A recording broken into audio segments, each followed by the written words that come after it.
ภาวนาเด้อพุทโธพุทโธมันเทศฟังกันเนี่ย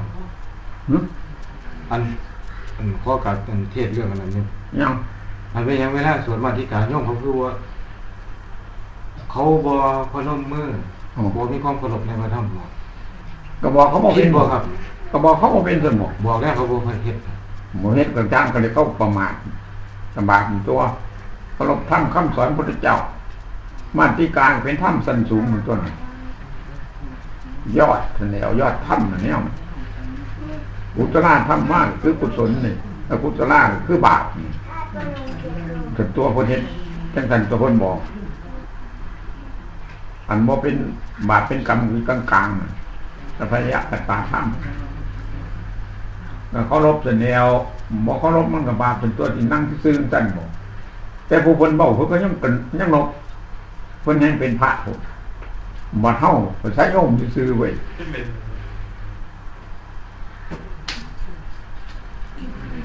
ต้องเคารพบ่เคารพบ่ได้มันบ่ถือเพราะว่าธรรมคำสอนของพระพุทธเจ้าเป็นของสูงมันของต่ำควรเคารพกราบไหว้มันเป็นของอยู่ต่ำกว่านั้นพากันเคารพนั่งก็นั่งเคารพแต่ผู้เพิ่นสวดเพิ่นกันนบอยู่นั่นดิเฮ็ดจังได๋แต่เพิ่นแห่งอยู่สูงกว่าเฮาเพิ่นก็ยังเคารพธรรมนี่ยังสูงกว่าพระธรรมที่มีพระพุทธเจ้าเคารพธรรมพระสงฆ์ก็เคารพธรรม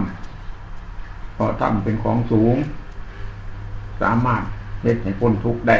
คันเฮ็ดนำธรรมตามมันเป็นยอดของธรรมตัวกุศลธรรมะกุศลธรรมะหมู่เจ้าว่าแนวไหนจังบ่เคารพหรือว่าเพิ่นหย่อเพิ่นหยันให้ล้มให้ตายซั่นบ่จักเพิ่นบอกข้ามไปสวรรค์นิพพานซั่นบ่มันเว้นแต่ตัวอกุศลมันบาปกุศลคือกุศลเฮ็ดได้หลายนั่นตัวคันบ่ทันเฮ็ดหยังมันอยู่ซื่อๆเอิ้นบ่อยู่กลางๆดีกับบ่ทันเฮ็ดตัวกับบ่ทันเฮ็ดบ่ทันได้หยังอันนั้นเป็นจังซั่นมันเป็นเรื่องของเฮาที่พิจารณาใครควรมันต้องเคารพหมู่เพิ่นก็เคารพอยู่แต่กี้เป็นจังซั่นน่ะทั้งบ้านทั้งสองคือกันเฮ็ดแนวจักเฮ็ดแนวใดอยู่นี่คือกันนั่นที่แรกชั่วโมงมันก็นกมันได้กินมนกแล้วนั่งโจโรจิเดอยู่หัวเฮ็ดขี้ลายน้องเดือกับสั่นของเขาโซโลจิเดอยู่บ่เคารพเฮาคุยกันพอคันแม่นอยู่งานบ้านคือกันเป็นในบ้านก็ต้องกินเหล้ากินหยังเหมือนปู่บ่สวดคันไปในบ้านก็เห็นคนอยู่สูงกว่าปู่บ่สวดสมมุติว่านั่งก็สูงเฮาพุ่นนะเฮาอยู่ต่ำๆผู้เพิ่นนั่งพุ่นนั่งสูงๆพุ่นพากันสูงกว่าเฮามันก็ผิดที่ลำบากโยมเฮาอยู่ต่ำกว่าผู้ก็เราบ่เฮ็ดคันเจ้าบ่ลงนี้เอาจังซั่นได้มันจังได้นี่ปล่อยตามใจเขาบ่ฮู้จักนี่บ่บอกเขามันสิได้ก็บอกเขาแล้วเฮาสูงกว่าพระมันสูงกว่าโยมศีล227พุ่นโยมมันศีล5มันยังบ่ได้อยู่ไปบอกยังหลายปานนั้น5ข้อยังบ่ได้สิสูงปานนั้นซั่นบ่สิอยู่ยังสูงแท้ก็บอกเขาลงแต่บ่ลงบ่ถึงได้เฮาแสดงธรรมให้ผู้ที่อยู่สูงกว่าก็สิถึกซั่นบ่ก็ผิดเป็นตัวเฮาต้องเคารพเฮาถืออาวุธเฮาบ่แสดงนั่นนี่ผิดกฎมันก็ต้องจังซั่นต้องพิจารณาใครควรมันบ่ถือเฮ็ดบ่ได้เห็นบ่ถือคันเขาบ่เคารพก็เฮ็ดบ่ได้มันผิดกฎมันมีจังซั่นน่ะเบียดคนวางไว้จังซั่นก็บ่เป็นเงินตัว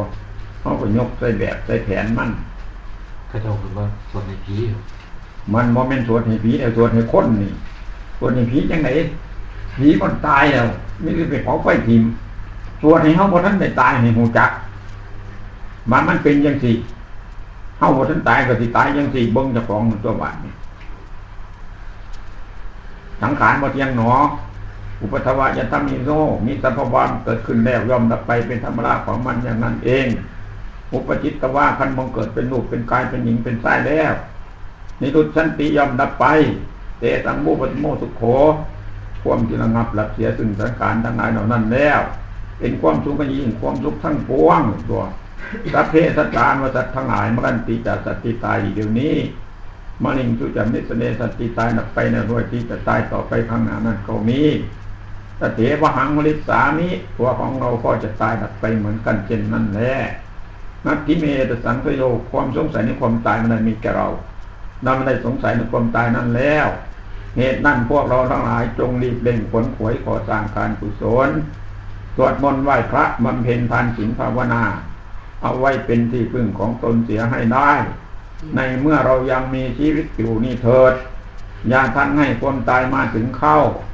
ถ้าความตายมาถึงเข้าแล้วพวกเราจะเสียที่จะได้มาบังเกิดเป็นมนุษย์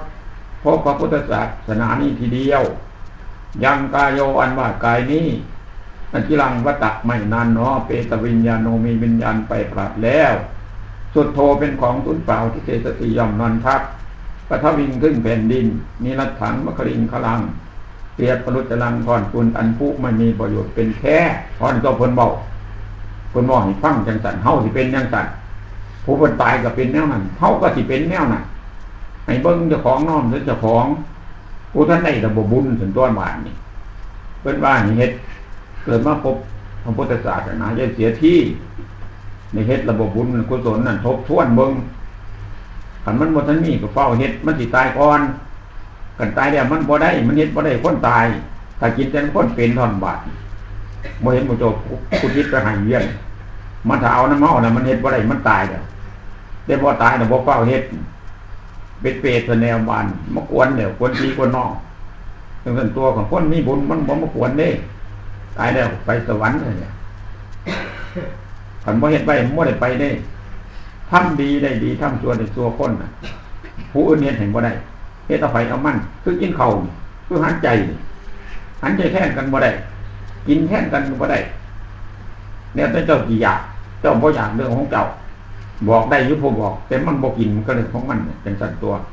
อันนี้คือการบุญบาปเฮาก็บอกอยู่แต่มันบ่ฟังก็เรื่องของเจ้ามักบาปเฮ็ดเอาไปบัดเจ้าตายโหนเจ้าเห็นทุกข์เห็นโทษมันบาดจังสิเลยโอ้ยจะเรื่องกูฟังก้มเพิ่นซะจนตัวบัดเพิ่นตกทุกข์พุ่นคันกูเฮ็ดจังซั่นกูก็สิบ่มาอยู่จังซี่เพราะนั้นแล้วซอยบ่ได้แต่ซอยบ่ล่ะมันบ่นำบ่มันไปโดนแบบบ้านมันเป็นจังซั่นตัวสิเฮ็ดเอายามใดยามเฮ็ดได้นี่ก็เฮ็ดบ่เลือกว่าน้อยว่าใหญ่ว่าเฒ่าว่าแก่ตายนั่นบ่แม่นเด็กน้อยมันบ่ตายเลยอยู่ในท้องมันก็ตายออกมามันก็ตายผู้เฒ่าว่าสิตายก็บ่แม่นผู้หนุ่มก็ตายก่อนจังซั่นเฮาสิอ้างว่าเฮายังหนุ่มอยู่บ่ได้เฮ็ดกับบุญ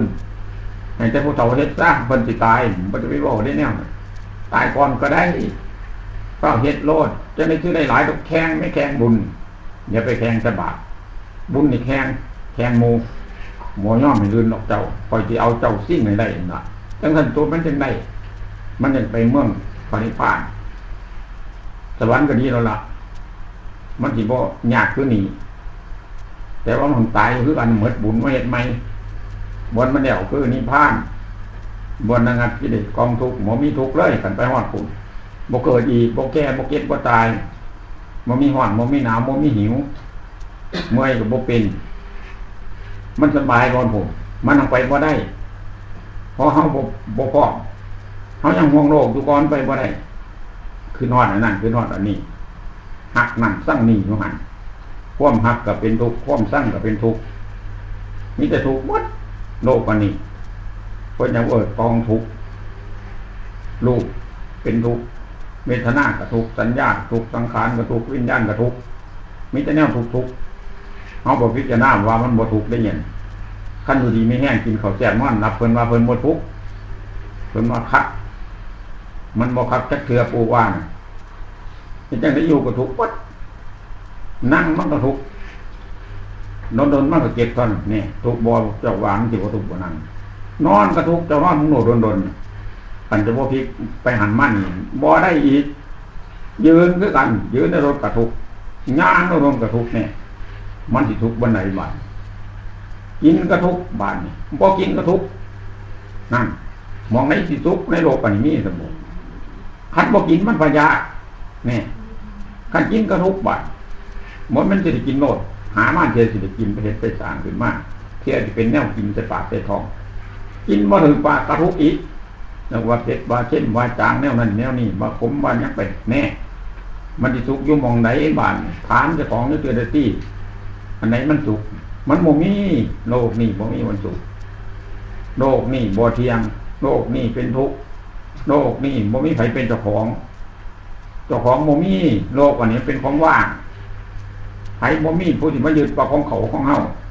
มีแต่เฮาหลงผิดคิดว่าของโตซื่อๆร่างกายก็ว่าของโตสิ่งของก็ว่าของโตลูกเต้าหลานก็ว่าของโตแก่เพิ่นเอามันจะใส่ยังมาของเจ้าของก็ถามเจ้าของภาวนาเป็นตัวโอปนัญิโกน้อมมาใส่ตัวเองเบิ่งคันว่าของเฮาอยู่ในกายเฮาเพิ่นเอาหยังไม่เฮ็ดมันประกอบดินน้ำไฟลมอากาศวิญญาณอยู่นี่เราถามเมืองบ้านเอาดินเฮามันจะใส่กันมาของเจ้ามันใส่ดินถามเจ้าของมึงที่หรอกมันสิเว้าได้บ่ของมันบ่ได้เฮ็ดกี่ดินน่ะเกิดขึ้นมาเราเห็นอยู่เรื่องกี่ดินเนี่ยคันว่าโตเอามาใส่ตินี่มาอยู่หยังมันนี่บ่เฮ็ดไว้ไปอยู่ของโตผลก็ว่าของโตมาอยู่อย่างนี้ท่านตัวน่ะมันของโตจังได๋บ่ได้เอามานํบัดมาอยู่อยู่น้ำเพิ่นว่าของโตคือเฮือนจังซี่แหละเอามาอยู่กับว่าเฮือนเฮาจังต้องแท้ผู้อื่นบ่เฮ็ดไว้เพราะว่าของโตจังซั่นน่ะมันเป็นแนวนั้นนี่คือกัน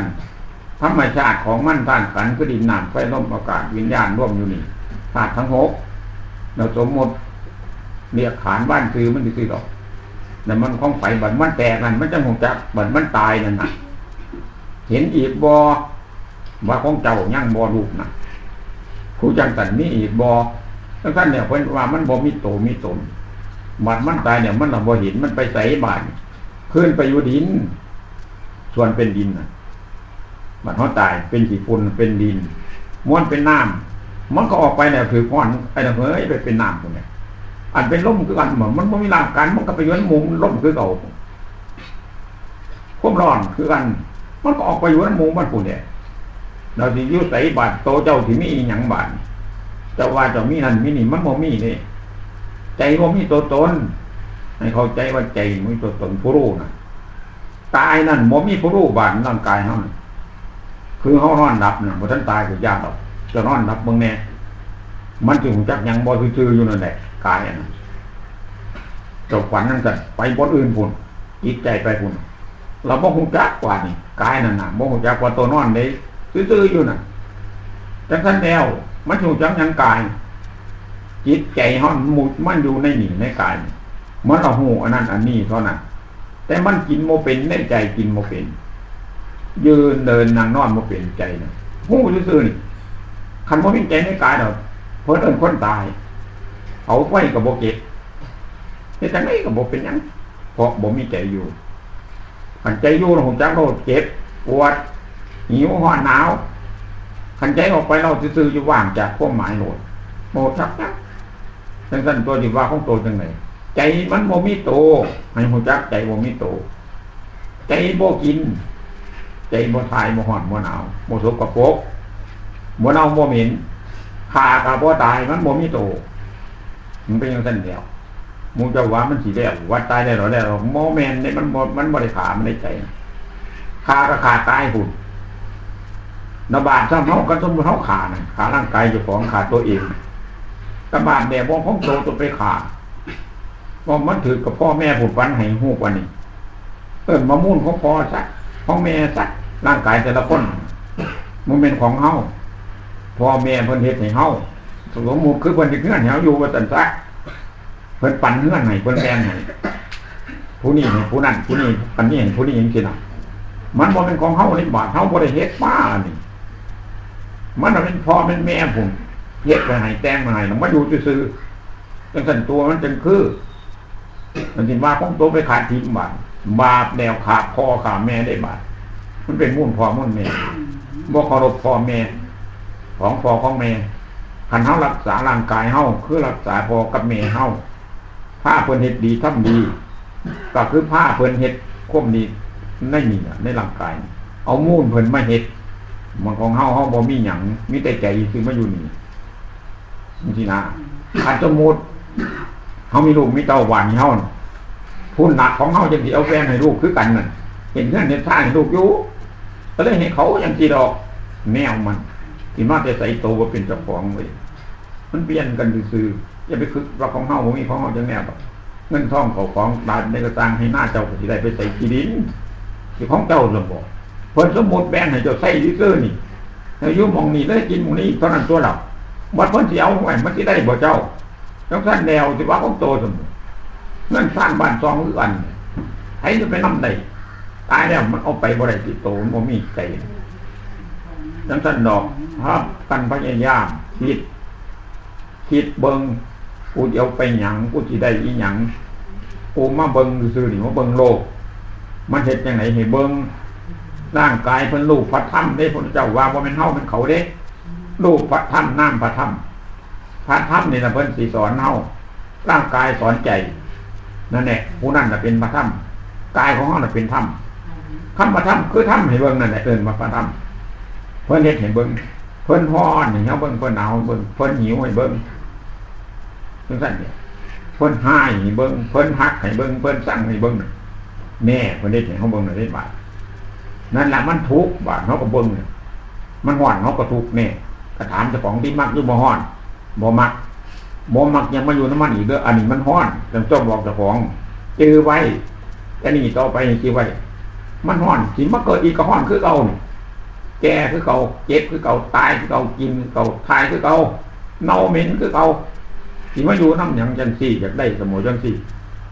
บอกเจ้าของบอกใจน่ะมักสมอน้องๆไม่เหม็นแนวทั้งจิตโตบ่ได้กินบาดใจน่ะบ่ได้ประโยชน์หยังกำหนีได้เฮามาอยู่เบิ่งเขาซื่อๆนี่น่ะกินก็กินบ่เป็นกายเป็นผู้กินทายก็แม่นกายเน่าเหม็นก็แม่นกายร้อนก็แม่นกายแน่